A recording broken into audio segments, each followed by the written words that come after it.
Investigating communicative action within the Chinese microblog Sina Weibo, a democratic form within a non-democratic government.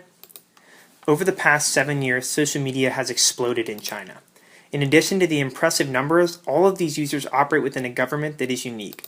The highest political power in China is the National People's Congress, or NPC. The Communist Party sits atop this system as the NPC and elects all other political officials. With no officially recognized direct elections, China is essentially a non-democratic state.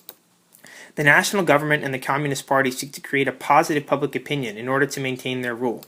As a platform for open information exchange, the internet is often restricted by the government to limit opinion critical of the state.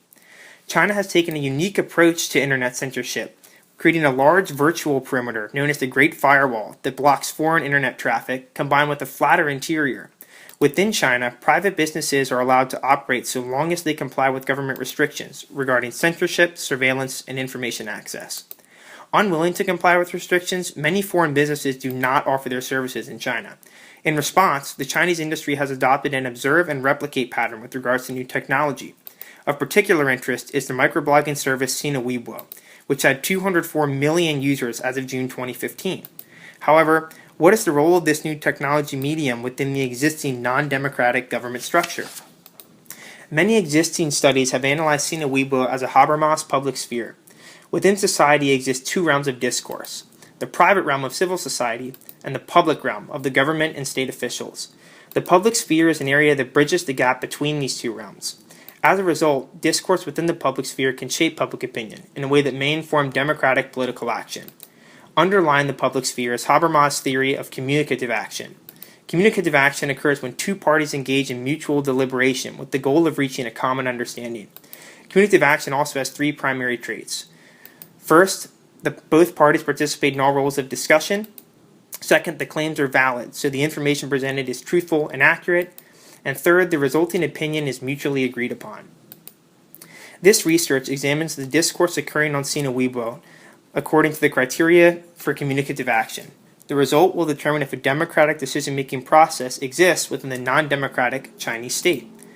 A case study comparison of Sina Weibo content analysis is conducted for two public events, the Wuhan protests and Wenzhou train crash. According to the theory of communicative action, the discussions in the Sina Weibo public sphere only partly satisfy the criteria for a true democratic forum. Sina Weibo facilitates widespread exchange in support of public opinion at the regional and national level. The internet microblog plays a promising role in the achievement of mutual outcomes between the Chinese government and citizens. However, communicative action within Sina Weibo is limited by the conversation restrictions imposed by censorship and the shallow depth of discussions between citizens. Even with partial communicative action in Sina Weibo, the Chinese government retains its non-democratic structure. Censorship technology allows the government quick and tight control over the internet microblog. At the same time, the majority of users discussing public events on Sina Weibo do not engage in extended discussions.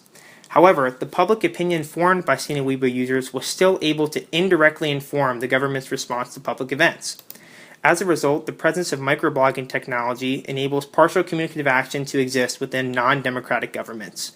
Through the visibility of public opinion, traits of a democratic decision-making process can exist within a traditionally non-democratic state without restructuring the entire government.